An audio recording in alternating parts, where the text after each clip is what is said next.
as probably most of you know, wolves are very, very controversial animals. A lot of people really love them because they're beautiful, and a lot of people dislike them because they kill livestock and pets and that type of thing.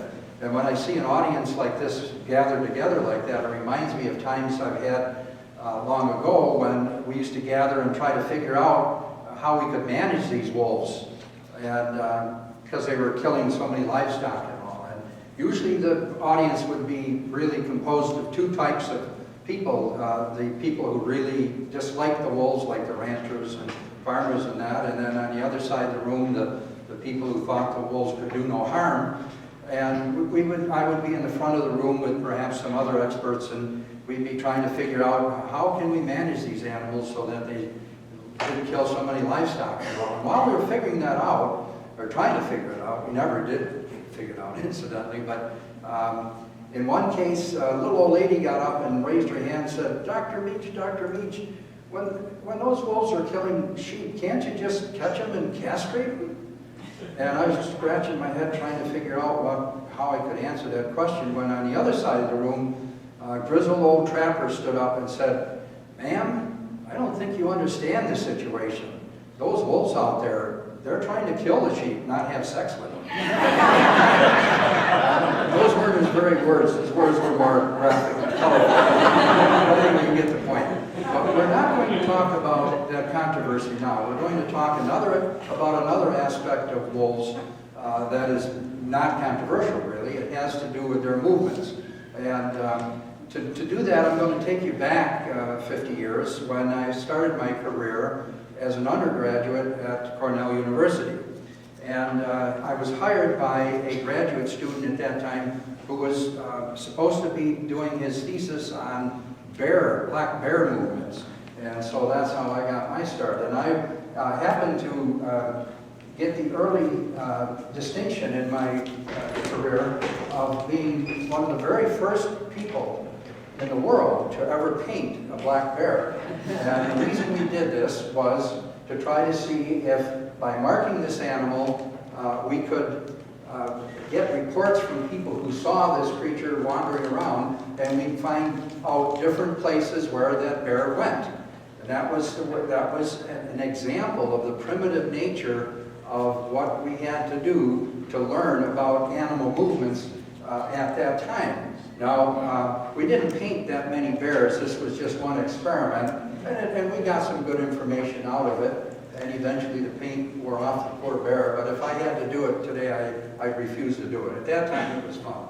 Anyway, we got a little more refined by putting ear tags in the bears. So every time we catch a bear, we put an ear tag in it with a number on it, and then if someone caught it, say, someplace farther away, like by shooting it, or if it got hit by a car or something like that, we have 2 points over which the bear traveled. And so we know that bears travel this kind of a distance. And that was a piece of good information for us, because before we did that, we didn't know how far bears traveled. So by putting together data like this, we were able to determine some gross aspects of black bear movements. Not too many years after this, the revolutionary, I have to call it revolutionary, field of radio tracking was developed. That was in the early 60s. And it was developed really and published on these cottontail rabbits. Cochrane and Lord published their article in 1963. The development of the transistor allowed little tiny radios to be made with small batteries that could be put on an animal, and then as they emitted a signal through an antenna, somebody with an antenna, with a receiving antenna, could pick up that signal and could get good information about that animal. Critical information, for example, the identification of the animal, because each one of these radios transmitted on a different frequency, akin to a different radio station on your common radio that you listen to. So each little transmitter was a different radio station. So every time you heard that signal through one of these antennas, receiving antennas, you knew you were listening to that specific animal. So it allowed identifying the animal, and then we could find it at will. Whenever we wanted to, we'd go out, listen for the signal, and by listening from 2 locations, we could triangulate on it or walk up to it, and we'd know where that animal was, and we'd know again which animal it was. And we could do that many, many times. You can imagine how much better that was than just painting a bear and hoping somebody saw it a few times later, or putting an ear tag on it and hoping it got killed by a hunter and then reported. So in this case, and rather than getting just 1 or 2 movements, we were able to get a whole sequence, and of course this could go on, and we often get hundreds of locations from animals this way. And this is still a standard technique that's used today. Actually, of all the radio tracking that's being done today, you hear a lot about satellite and GPS radio tracking. I'm going to mention it, and Bob's going to talk a lot more about it. But in terms of all the radio tracking that's being done today, this is still the basic type of tracking that's done. So it has been revolutionary, and as soon as I could, as soon as 1968 in fact, I began applying it to wolves, which had been my major interest. And to do that, however, I had to catch wolves, and that allowed, though, wealth of other information. In order to put a radio on a wolf, you got to catch it. When you catch it, you can weigh it, you can sex it, age it, get its condition, its reproductive condition. You can take blood, many other things that you can do once you get the animal in hand. And that's valuable in a case like this because now we can identify the animal and we can find it whenever we want by homing in on it. And with wolves, because they travel so far and wide, we had to use aircraft right from the very beginning. And now, since I started in 1968, we've radioed over 1,000 wolves and homed in on them with, from aircraft like that. And once you do that, that allows not only identifying the wolf and locating it, but then, of course, you learn its movements, and of course, you learn if it survives, or if it dies, you can home in on it and find out how it died. You can observe the creature once you see it from the air, look at its behavior, count them, look at the number of animals they kill, and look at various types of predation. And of course, with wolves, since they live in packs, you can count all the members in the pack, and in that way you can actually census the wolves in a given area. But wolves also travel long distances when they disperse. That is, a wolf pack is a family. They have young every year. When the young start to mature, which is from usually 2 to 4 years of age, they leave their natal pack and strike out on their own, trying to find a member of the opposite sex that's doing the same thing. And then they pair bond, produce a litter of pups, and start their own pack. Well, sometimes that dispersal distance can be a long ways, too far to track with an aircraft. And so we then had to turn to satellite tracking.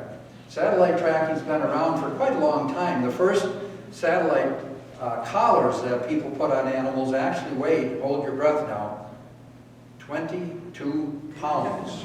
22 pounds for collars that were put on elk. I like to think of it this way, elk walking backwards, dragging its head. I mean, that's what it seemed to me it would be. But anyway, they were able to actually carry these 22-pound collars, but that was way back in the 70s.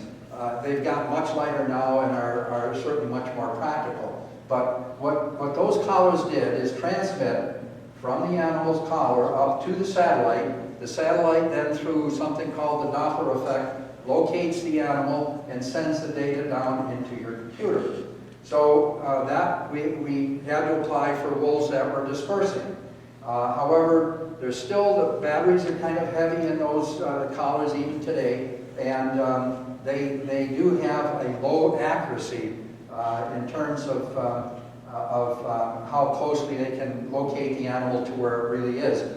It's okay when you're tracking a dispersing wolf which travels long distance Here's one, for example, that we collared in central Minnesota, and these are the routes it took across to eastern Wisconsin, hung around Wisconsin Dells for a while, several weeks, and all this over a period of 6 months, and then went back pretty close to where it started. The minimum distance traveled here, by adding up the straight line distances between consecutive points, was 2,650 miles in 6 months.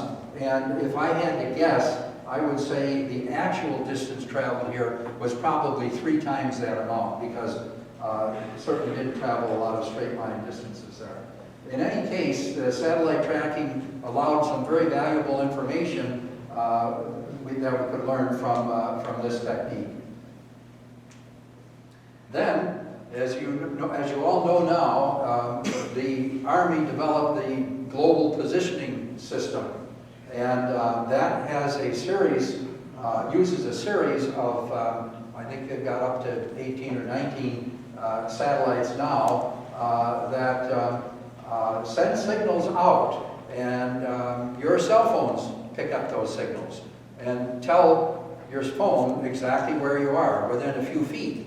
And of course, if you could put one of those on an animal, that would be very valuable. And in fact, that's what people actually do. What happens there is that the animal wears the collar and the collar listens. It doesn't send a signal to the GPS satellites. Rather, it receives the signals, just like your cell phone does. Those cell phones that have GPS on them, most of them do now, I think, and or your car or your handheld GPS. They listen to the signals from those satellites and pinpoint the location. Now, when these were first developed, there was still a problem, because in order to get the data from the collar, I mean, it's being recorded in the collar in a little computer, but in order to get the data from the collar, you either had to drop the collar off the animal and take it into your computer and plug it in and download the data from it. And that works with some collars very well, but there were many cases where the collar never dropped off the animal and we lost all the data. Another system is really where you can listen for the data and download it from the collar remotely, and so that works fairly well, and then you can get the data and read out where that animal was. And this allows us to get a great number of locations in a hurry without ever really very much field work. I mean, we all love field work, but if we can be more efficient, there's certainly an advantage in that too. So once you put one of these collars out, I mean, you do the field work, you catch the wolf, you put the collar on, you turn them loose, and then until you get the collar back, you don't need to see the animal again. And then when you get it back, or when you download the data, you get all these locations. And so that's become a very efficient radio tracking technique that's widely used now for many purposes. You can see that because you get so many locations and can get them in a very precise way, it can give you far more information than just some gross movements.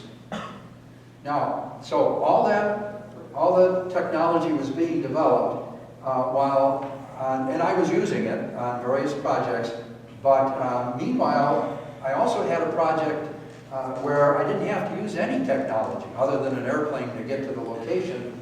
I found a place, excuse me, where I could just sit and watch wolves. But there's only one place in the world that anyone knows where you can do that, and it's quite far away, up about 600 miles from the pole, an island called Ellesmere Island, which is very close to Greenland. But up there, the wolves have had so little contact with people who persecute them that they're not afraid of people. They're so unafraid of people that I've had them come up and untie my bootlace. I had in 2003, I had one come up. I was sitting on a four-wheeler with my hands on the handlebars. This wolf came up and with his front teeth tried to take my glove off. So it was very easy to study those wolves without any technology at all. Just a pen and a notebook, write down what they do, videotape them, and observe their locations. that was all going on this one project of mine while I was using all this technology on the other projects. So that project went on from 1986, and I still, every summer, as Sue said, I still get to Ellesmere and track those wolves. And that's what I want to tell you a little bit more about, because eventually I had to apply that technology to this project. And that's the points I'm trying to make now. So we'll take a little closer look at that Ellesmere project. Ellesmere Island is about the size of Minnesota. You see here it's about 286 miles across here. And the wolves, as I say, are tame. In winter we found them. I was on a snowmobile and could drive right up to these wolves. In the summer, took a lot of time, but I managed to find their den and watch their pups. Watch the interactions between the pups and the adults and all that, write several papers on that. Watch them hunt muskoxen, go right along with them while they hunted muskoxen. And year after year, it was a very productive project, and I learned all kinds of things about wolves that I could learn no other way than being right out there with them. Now, to give you a little perspective, where all this was taking place was near a weather station at a little place they call Eureka, and right here, and this is a fjord. It's right here, it happens to be shown when its water is open. Usually it's frozen, but in late August or September it's wide open, and the weather station is on it. There's a dirt airstrip where you can fly into the weather station, and the den that I found was only about 5 miles from the weather station, so this was an ideal setup. I could land at the weather station, keep my goods, my camping equipment there year-round, my ATVs there, and drive out to the wolf den, camp up there and watch, make all these observations, and it was very, very productive. And I learned how the wolves use an area about like you see enclosed here, and by traveling around both on foot and ATV and following the wolves around and all. And that worked very well through 2006. And then something happened, I'm not even sure what it was, but in 2007, the wolves didn't den in this area anymore. Actually, from 1986 to 2006, they didn't den there every year, but most years. But in 2007, they weren't there. And I couldn't find where they were. They didn't seem to be any place here that I could cover. In 2008, I learned, look down here, I learned that the den was over here, way away from where I could get to. And the only way I could learn that was by tracking them when they did come through this area to this point, which was inaccessible to me. This is a big mud flats where the waters rush off the glaciers and flow into the fjord, and there was no way I could get across that on foot or with ATV, but I could watch the wolves as they traveled and crossed it and moved down in this direction, and I could tell that they had a den down there, but I couldn't get to it. Now, the reason I give you all the detail is because that presented me then with a dilemma. Either I had to give up the project that I'd been doing for almost 23 years at that time, 24 in 2009. I'd have to give it up, or I could try one of these high-tech devices on these wolves. And I decided then this was the time now to try one of these high-tech collars. So I chose a GPS Argos collar. That's a collar that, well, I'll show you in a minute. It transmits, it gets the data from the GPS satellites and then transmits it through the Argos satellite into my computer. To do that, we used the blowpipe. These wolves, again, came up very close. We used the blowpipe to dart a wolf and put the collar on it. This wolf happened to be the one in 2003 that tried to take my glove off. Served him right, okay? Put that collar on it. And he was known at the weather station as Brutus. He's a big wolf that came around and was very tame and all that. So we put this collar on him while his pack mates lay around watching us, and looked at his teeth. Sure enough, you see how flat they are here, well worn and flat and blunt. and aged him at about 9 years of age, which pretty much fit what his age would have been since I first saw him as a 2 or 3-year-old in 2003. And of course, Brutus was a member of a pack. Turned out to be at least 20 members in his pack, which we didn't learn for quite a long time, but we knew he was part of the pack. And what way this all worked then is that Brutus's collar collects locations, 2 locations a day through the GPS satellites, again, just like on your phone. And then once every 4 days, it sends the data to the Argo satellite, and then that sends it to my computer. So every 4 days, I get a download of the locations of where Brutus and his pack have been. So put the collar on, went home, back to the office, and started sitting at the computer and continued to track Brutus all summer and even into the winter.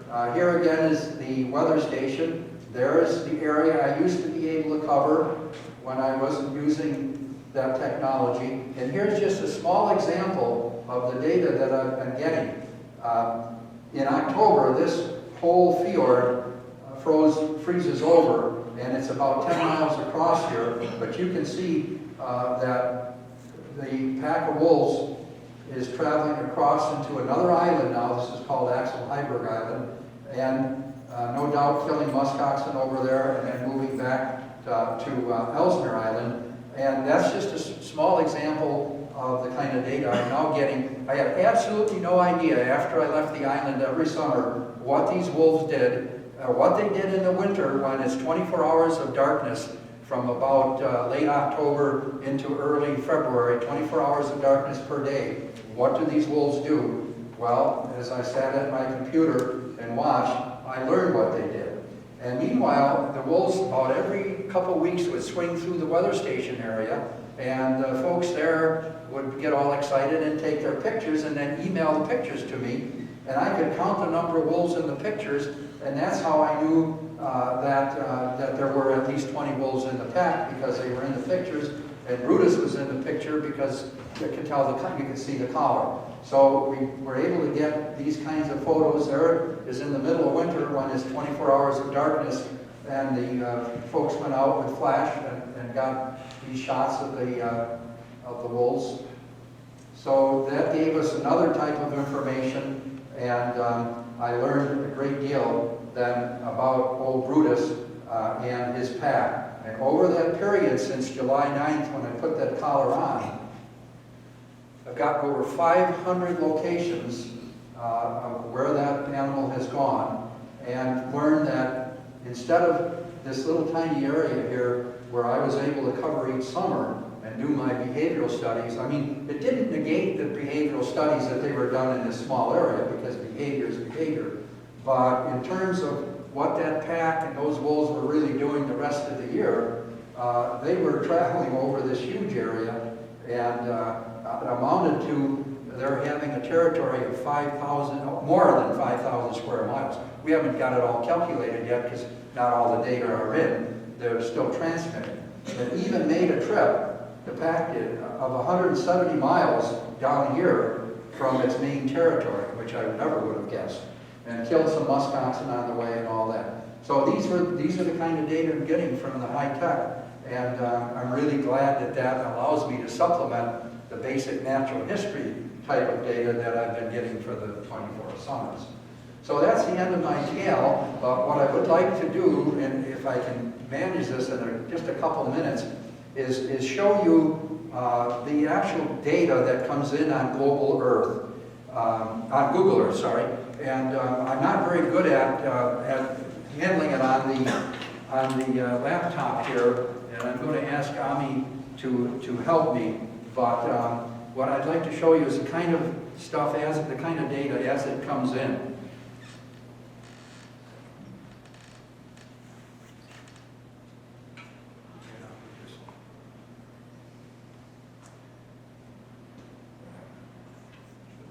You can see the locations appearing here. More and more, watch when he crosses over to Axel Heiberg Island, or this is in October, November. And when these data come in, they give me a time and a date. I just didn't record it up here. I took that out just so it would be clearer. But I can go into any one of these points. It gives me the time and the date. And many other things. I can zoom in on it on any point. If there's 2 or 3 points in one location, it probably means there's a kill there. And I know exactly where that kill is because these locations are that precise. And this summer, I can go with a handheld GPS and look at those exact sites and find, hopefully find the bones or remains of the muskox that these wolves have killed. So thank you, Ami. And in closing then, I just want to tell you one more thing. We've been keeping a blog on that project. If you're really interested further, all you have to do is Google Ellesmere, E-L-L-E-S-M-E-R-E, Wolf Blog, Ellesmere Wolf Blog, and it'll come up, and about every week